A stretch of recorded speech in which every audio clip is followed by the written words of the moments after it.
Hello everybody and welcome back to my channel. My name is Jay and today I'm doing a reaction video to Avgn, Angry Video Game Nerd, episode 204. Let's do this. Here we go.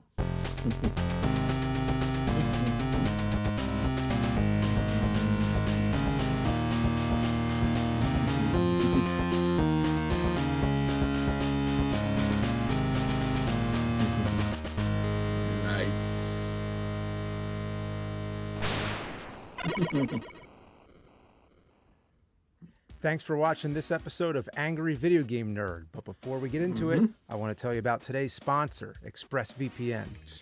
ExpressVPN is a virtual private network that gives you unrestricted access to all parts of the internet while shielding your data in a protective bubble against prying eyes. It's the highest rated VPN out there too, so it puts me at ease knowing ExpressVPN keeps my information secured. With nearly 100 servers from different countries to choose from, you can unlock thousands of hours of geo-block streaming content on apps like Netflix, all at the click of a button. Recently, a new Predator movie came out, so I wanted to watch some of the old ones, but it wasn't streaming in the US. So thankfully, I have ExpressVPN. I was able to switch my online location to Australia, and bam, the movie showed up instantly, all in glorious high definition without any buffering. I'm always confident that I can find what I'm looking for with ExpressVPN at my fingertips. Find out how you can get 3 months of ExpressVPN for free by going to expressvpn.com/Cinemassacre or by clicking the link in the description below. When it comes to movie-based games, you'd think I covered them all by now. But here's another one based on the Bruce Willis film Hudson Hawk on Nintendo. What's Nintendo? The film is a mix of action and slapstick comedy. Bruce plays Eddie Hawkins, who's just been released from prison after serving his time for committing robberies. He's supposed to be the most skilled burglar in the world. Yeah, so skilled he gets caught. Anyway, all he wants is a cappuccino, but he gets forced into doing another big heist when he's blackmailed by members of a mafia crime family known as the Mario Brothers. Wow, the Mario Brothers. And I'm sure it's a conscious reference because they mention Nintendo multiple times. Really? Nintendo? Bone some chicks? Wow. Play some Nintendo, bone some chicks? Really? I'm surprised they were able to say that while having an official tie-in with an NES game. That is surprising. Will you play Nintendo with me? Wow, that should have been a commercial. Bruce Willis saying, "Would you play Nintendo with me?" Boom! Sold! But the marketing strategy on this game was so poor that as a kid, I never even heard of this game. But it definitely would have gotten my attention, especially if they just ran an ad that said, "Play some Nintendo, bone some chicks." How's that for a slogan? Yeah. That would have sold some copies. Oh, yeah, Better it than play would. it loud and all that shit. You know, they should have done that since the early days of gaming. You know, for Atari, instead of this, Have you played Atari today? they should have sang this. Have you gotten laid today? Big improvement.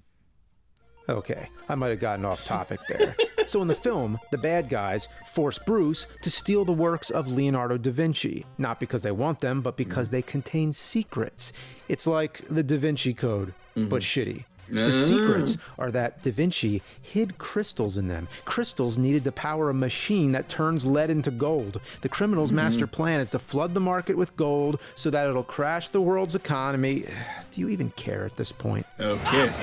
All you need to know is it's a movie. It has Bruce Willis. Yep. He's screaming his head off. He's doing that stupid laugh he does.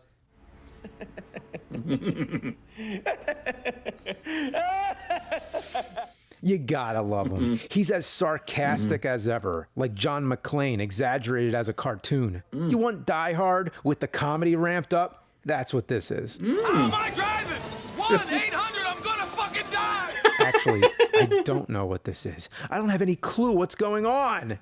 Anna Baragni came to The slapstick humor is so dumb and so unfunny, it becomes funny again. Just as an example, there's a running gag where he keeps trying to drink a cappuccino and something always happens. Oh, jeez. So the film's a mixed bag, but let's see what kind of bag the game is. First, I need a beer. Uh-oh. Oh, no.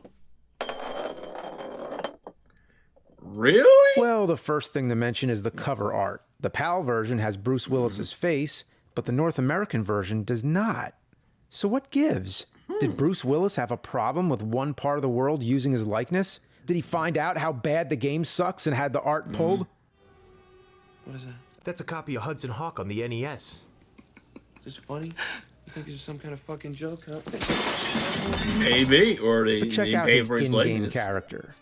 Wow. What? Flat Really? top, super suntanned, not even close to Bruce Willis. No. Seems the movie made more references to Nintendo than Nintendo actually made references to the movie.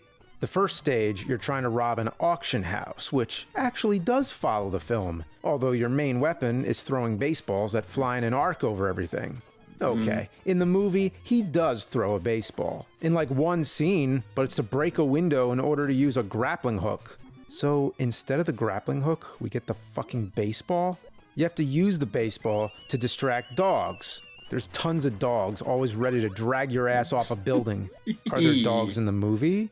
Well, yes. But I kinda have the feeling it's a coincidence. Could they be referring to the one that tries to eat his crotch? Or that really weird scene where he launches the dog out the window? Oh my god! Anyway, it's only a minute and a half into the game when the true fuckery begins. There's a window you need to reach, but you can only get up there by stacking 2 crates. So you take one of the crates up this little elevator, you push it on top the other crate. Ugh, that's sloppy. Let me straighten it out. Oh, shit. Oh my lord. Now I gotta hop up there again, bring the elevator back down, take the crate back up, push it right on top, push it back to the elevator, bring the elevator down. Oh, motherfucker. Push it out of the way, bring the elevator down, take the crate up. Okay, got him stacked. Now all I gotta do is jump. Fuck! Do it all over again. And finally, I made it. Wow. Whew, boy. I need a beer after that.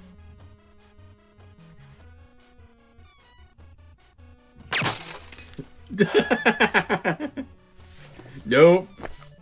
I don't think he's getting his beers. Next, you're in a hallway guarded by what looks like security cameras, except they shoot lasers. Ooh. Jeez, that's some intense level of security. Not only are the trespassers caught on video, but they're immediately incinerated. I wonder if your home security package offers that. Fry people to a fucking crisp. This level's so unforgiving that if you fall down a hole, it sends you back to the beginning. You know how much I love that shit. I certainly do. The game's so bad, they give you an option to quit. Oh, and anytime you want to see your health status, which are Zelda hearts, you have to pause the game. What the shit? That would be like driving a car, and anytime you want to see how much gas you have to pull over and turn off the engine. Another crate. Just gonna push it over here. Whoa, did you see what happened? The crate just said, no. It doesn't even feel like playing a game. It feels like you're just pushing buttons and hoping something happens. You have to trick it into being functional. The next section sends you down a bunch of slides. This is where the torture really begins. You're sliding down, down into hell.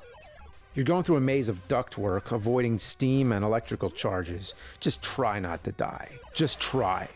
Wow. On top of the death traps, you have to navigate in a certain order, flipping switches to turn off fans that block your way. Not to mention, it was released by Sony ImageSoft, the publishers of Dragon's Lair on NES. So it makes perfect sense that everything should be weird and cryptic.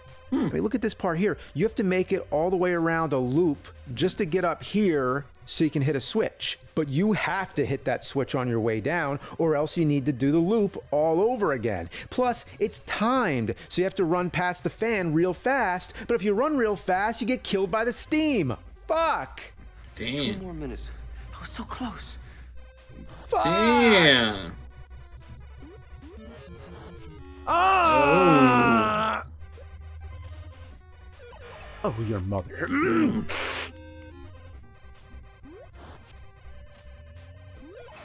Jeez.